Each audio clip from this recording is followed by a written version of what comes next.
Let me ask you something. Have you ever scrolled through your feed past the birthdays, the vacations, the selfies drenched in perfect lighting, and suddenly thought about that one person who never posts anything? No updates, no opinions, no photos, just silence.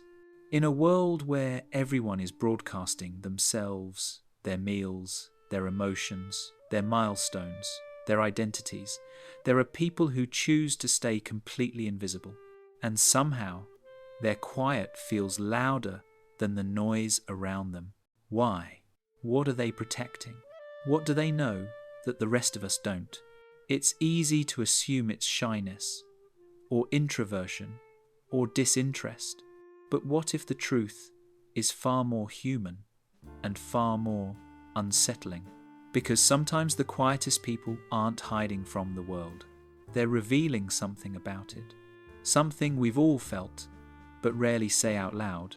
We tend to fill in the blanks when someone is quiet online. Oh, they must be shy. They're probably socially awkward. They just don't like people. But that's the easy explanation because it keeps us comfortable. The truth is, digital silence doesn't always come from insecurity. Sometimes it comes from clarity, from intention, from a way of relating to the world that isn't fueled by performance. Silence doesn't always whisper, "I'm afraid." Sometimes it quietly says, "I'm choosing."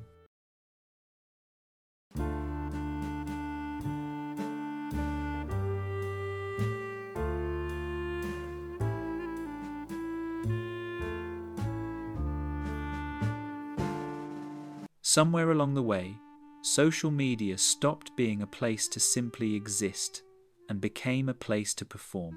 We curate, we edit, we polish, we present a version of ourselves that feels a little brighter, a little cleaner, a little more acceptable than the one we live with in private.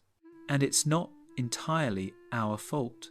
The platforms were designed this way, built on likes, shares, algorithms, and reward loops that reinforce one thing above all: visibility equals value.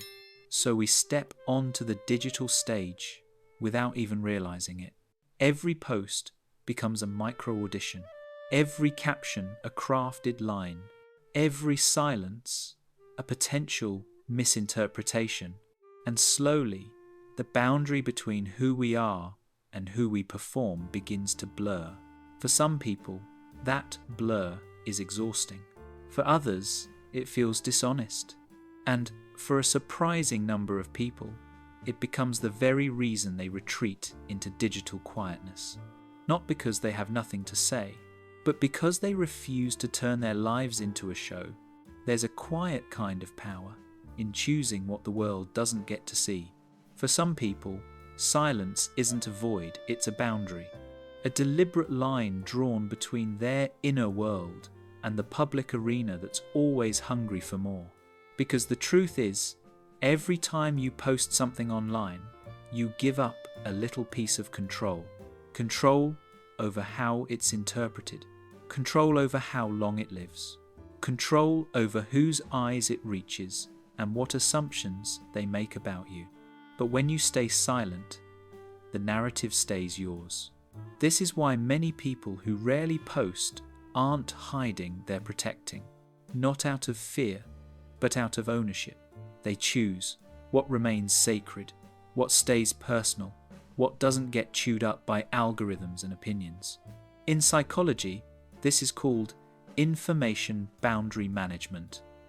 The idea that withholding parts of yourself is a form of emotional self-governance. A way of saying, this piece of me is not up for negotiation, and ironically, the less someone shares, the more agency they often feel. Silence becomes clarity.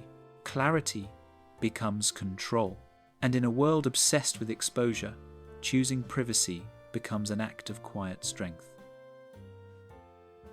Some people don't post because they aren't performers by nature, they're observers. While the world rushes to document, announce, and broadcast, observers do something different. They watch, they listen, They absorb. They notice the small things most people scroll past. The hesitation in someone's voice, the subtle shift in a friendship, the emotional undercurrent beneath a harmless joke. They process life in layers, not snapshots. Psychologists call this deep processing cognition, a tendency to think before acting, reflect before reacting, and understand before speaking. And deep processors often feel out of place on platforms built for instant responses and rapid-fire updates. It's not that they dislike people, it's that they find meaning in what isn't loud. Observers are the ones who remember tiny details you mentioned months ago. They're the friends who see patterns long before you do. They're the quiet presences in a room who somehow understand everything without saying much at all. For them, posting feels shallow. Not wrong, just incomplete. Their inner world is rich, complex, multi-dimensional, and compressing that into a caption or a 10-second reel feels like reducing a novel into a headline. Their silence isn't withdrawal, it's depth. For some people, the hesitation to post isn't about privacy or fear. It's something deeper, an instinctive resistance to turning life into a performance. They feel the subtle pressure underneath every upload. Make it interesting, make it pretty, make it worth people's attention. And that quiet pressure awakens something in them that simply says, no, that's not how I want to live. Psychologists call this self-discrepancy, the gap between who you really are and the version of you the world expects to see. And some people are acutely aware of that gap. They feel it in their chest, in their breath, in the discomfort that rises when they imagine themselves staging a moment just to prove it happened. So instead of shaping their identity for an audience, they protect the alignment between their inner self and their outer self. They reject the urge to curate. They refuse to edit their life into something consumable. They choose to experience their moments fully, not package them. This isn't rebellion for the sake of rebellion. It's integrity. It's saying, I don't want to live as a projection. Their silence is not absence, it's honesty. There's another group of people who step back from social media, not because they planned to, but because one day they quietly burned out. At first, sharing felt natural. It felt fun. It felt like connection. But over time, something shifted. The simple act of posting turned into a silent pressure. Will this do well? Is this worth sharing? Why did fewer people like this one? What used to feel expressive began to feel performative. What used to feel light began to feel heavy. Psychologists describe this as identity fatigue, the emotional exhaustion that comes from constantly presenting a polished version of yourself. It's the same kind of burnout that hits people who smile for a living, who manage public personas, who feel they must always be on. And eventually, some people just stop. Not dramatically, not with a farewell post, just slowly, gently, almost silently, they slip off the digital stage because they're tired of performing their life instead of living it. For them, silence becomes a form of self-repair, a way to breathe again, a reset button for the overstimulated mind. It's not that they don't care anymore, it's that they finally realized how much they were losing by constantly trying to be seen. Their disappearance isn't rejection, it's recovery. Not everyone who stays silent online is seeking depth or authenticity. Some are simply tired of being misunderstood. In psychology, there's a term that captures this perfectly. FOPO, fear of people's opinions. And in the digital world, FOPO isn't a rare issue. It's almost a universal one. Because today, anything you say can be screenshotted, judged, taken out of context, or quietly held against you later. A harmless joke becomes offensive. A vulnerable thought becomes oversharing. A simple post becomes a debate you never wanted to start. For people who feel things deeply, this invisible audience creates a constant internal tension. What if they read this the wrong way? What if I embarrass myself? What if I say too much or not enough? So instead of risking misinterpretation, they retreat. Not because they don't want connection, but because the cost of visibility feels too high. Psychologists call this self-presentational pressure, the anxiety that comes from knowing you're always performing under someone else's gaze. And for many, it's emotionally draining. So they choose silence not as avoidance, but as precision, as protection, as the simplest way to stay true to themselves without getting tangled in digital misunderstandings. Their quiet isn't emptiness. It's caution. It's care. It's the desire to be seen clearly, or not at all. For some people, silence online isn't a personality trait. It's a survival strategy. When someone has lived through betrayal, rejection, humiliation, or emotional unpredictability, their nervous system adapts. They become hyper-vigilant, constantly scanning for danger, even in harmless places, even on a screen. To them, posting isn't just posting. It's exposure, it's vulnerability, it's opening a door they once had slammed in their face. A single comment can feel like a threat. A lack of response can feel like abandonment. A misunderstanding can feel like history repeating itself. So they stay quiet, not because they don't want to be known, but because being seen has cost them something before. Trauma researchers often describe this as defensive silence, a protective response where withholding becomes safer than expressing. Silence, for these people, is a shield, a way to stay in control when the world has felt uncontrollable. And here's the part most people miss. Their silence isn't coldness, it's caution shaped by pain. It's the nervous system whispering, "Let's not get hurt again." These are the people who feel deeply, care intensely, and think endlessly, but share selectively, carefully, sparingly. Their quiet is not emotional distance. It's emotional history, a story they're still learning how to carry without losing themselves. Not everyone who stays silent online is silent for the same reason. In fact, when you look closely, there are 5 distinct archetypes, 5 ways people navigate the digital world without leaving footprints. And each one tells a different psychological story. 1. The protectors. They guard their inner world like a private garden.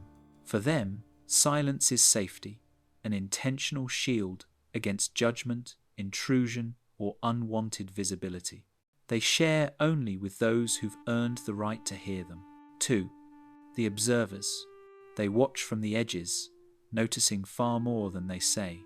They're thinkers, analysts, deep processors. Their silence isn't withdrawal, it's curiosity. They absorb the world instead of performing for it. 3. The minimalists.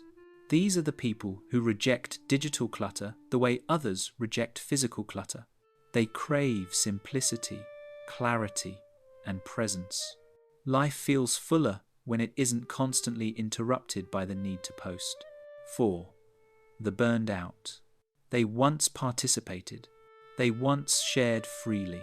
But the pressure, the comparison, the relentless tempo of online life eventually drained them. Now, silence is their reset button, an emotional detox from overstimulation. 5. The anxious, hyper-aware, sensitive, often deeply caring. They worry about being misread, dismissed, or judged. Their silence is a careful calibration. How can I exist without risking being misunderstood? Together, these 5 archetypes reveal a simple truth. Silence online is rarely a void. It's usually a choice shaped by personality, by experience, and by the psychology of what it means to be seen.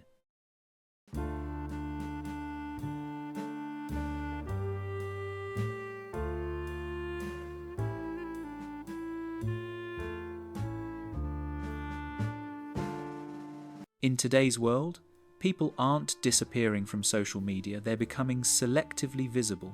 They decide who sees them, when they're seen, and what gets revealed. It's not rejection of technology, it's refinement. Psychologists call this boundary-based self-presentation.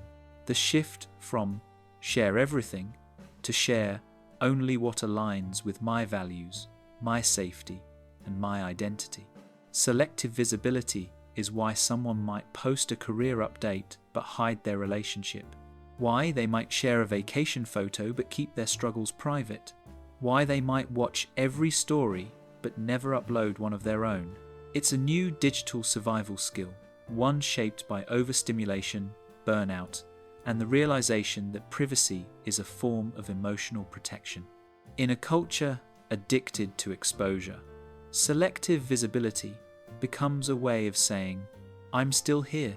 I'm just choosing how much of myself you get to access. To understand why some people step away from social media, you have to understand what it does to the brain. Every like, every comment, every notification triggers a small burst of dopamine, the neurotransmitter responsible for reward, anticipation, and craving, not satisfaction. Craving. Social platforms are built on variable reward loops, the same mechanism used in casinos. You don't know when the reward is coming, so your brain keeps checking and checking and checking. Over time, this conditions you to seek validation externally instead of internally. But here's where it gets interesting. Some people's brains reject that loop outright. They feel the pull. They feel the pressure, and something deep inside them says, this doesn't feel good, this doesn't feel like me, so they step back. Not because they're disconnected, but because they're self-aware. In neuroscience, this is linked to an internal locus of control, the ability to source your worth from within instead of from an audience. Choosing not to post becomes a form of mental discipline, a refusal to let algorithms shape your identity, a quiet reclaiming of the mind's reward system. In a world addicted to dopamine, opting out is its own kind of strength. Stepping back from social media isn't just an escape from noise, it often becomes an unexpected pathway to emotional clarity. When you stop performing your life for others, something subtle but powerful begins to shift. Your attention slows down, your senses sharpen, moments feel fuller because they're no longer interrupted by the question, should I post this? Psychologists call this attentional restoration, the idea that quiet, both digital and physical, allows the mind to reset its focus. You begin noticing the texture of real life again, the way sunlight hits your kitchen table, the sound of someone laughing in the next room, the weight of your own thoughts when no one else is watching. And with that presence comes something deeper, emotional regulation. Without the constant comparison, without the invisible pressure to impress, your nervous system settles. Your self-worth becomes more grounded, less fragile, less dependent on reaction counts. Digital quietness also strengthens authenticity, congruence, the alignment between who you are privately and who you show to the world. That alignment feels like peace, because when you're no longer curating your life, you finally get to live it. Silence can be grounding, but it can also become a hiding place. Not all digital quietness is healthy. Sometimes it's a mask people wear when they're overwhelmed, ashamed, or afraid of being seen too clearly. Psychologists call this avoidant coping, withdrawing not to protect your peace, but to avoid confronting your emotions. It's the kind of silence that doesn't soothe you, it isolates you. You stop posting because you don't want questions. You stop sharing because you don't want vulnerability. You stop showing up because it feels safer to disappear than to risk disappointing anyone. And slowly, that silence becomes a wall that keeps the world out, but also keeps you in. The key isn't to judge the quiet or glorify it. It's to understand the intention behind it. Healthy silence heals. Avoidant silence hardens. And learning the difference can change everything. There comes a moment, subtle, almost imperceptible, when silence shifts. When it stops being a shield you hide behind and becomes a space you grow inside. Healing silence feels different. It's not tight. It's not anxious. It doesn't come with the constant fear of being misunderstood or exposed. Instead, it feels spacious, steady, and strangely comforting, like stepping into a quiet room where your thoughts finally have room to breathe. Psychologists call this intentional withdrawal, stepping back not to avoid life, but to realign with it. It's the moment you stop disappearing from the world and start returning to yourself. This shift often happens when you begin asking gentler questions. What do I actually need? What part of me is hurting? What am I protecting? And does it still need protecting? When silence becomes healing, it restores curiosity. It softens your defenses. It rebuilds your sense of self without the pressure of performance. You're not hiding anymore. You're recalibrating, reorganizing, remembering who you are when no one is watching. In that quiet turning point, silence stops being an escape and becomes a homecoming. Quiet people aren't disconnected, they're just connected differently. While social media celebrates visibility, they build their relationships in places the internet can't measure. They're the ones who text you privately instead of commenting publicly. The ones who remember the specific things you said in passing. The ones who show up quietly, consistently, without needing an audience to witness it. For them, connection isn't about broadcasting affection. It's about presence. Real presence. The kind that happens in late-night conversations, slow walks, shared silences, and small moments where two people simply exist together without performance. Psychologists call this high intimacy orientation, a tendency to seek depth over volume, authenticity over attention, closeness over crowds. Quiet people don't spread themselves thin. They invest deeply in a select few, creating relationships that feel warmer, heavier, and more meaningful than anything that could be captured online. And ironically, their absence from social media often makes them more attentive in real life, because they're not distracted by performing connection. They're living it. Their love isn't loud, but it's steady, and in a world obsessed with being seen, that kind of presence is rare. There's a quiet confidence that grows in people who don't rely on being seen to feel real. When your sense of worth isn't tied to likes or attention, something inside you stabilizes, almost like an internal anchor settling into place. Psychologists call this identity security, the ability to know who you are even when no one is watching, praising, or validating you. And the unseen often embody this more than anyone else. They don't measure themselves by visibility. They don't shape their choices around an audience. They don't need digital applause to trust their own voice. Instead, their selfhood lives in private spaces, in the decisions no one else notices, in the emotions they process quietly, in the values they live by even when no one's keeping score. And, ironically, the less they try to prove themselves, the more solid their identity becomes. Their quiet isn't insecurity, it's sovereignty. If there's one thing this whole journey reveals, it's this. Silence isn't emptiness, it's a room inside you that most people never step into because the world is too loud, too fast, too hungry for attention. But you can. You can return to that quiet room whenever you need clarity, honesty, or simply a moment where you belong to yourself again. You don't need an audience to be real. You don't need visibility to have worth. Sometimes, the truest version of you lives in the places no one else can see. And if this video helped you understand yourself a little more, if it made you feel seen, even in your unseen moments, I'd love for you to stay. Subscribe to the channel so we can keep exploring the quiet parts of the human mind together. And share your thoughts in the comments. Your story might be the one someone else needs to hear. Welcome to the Quiet Room.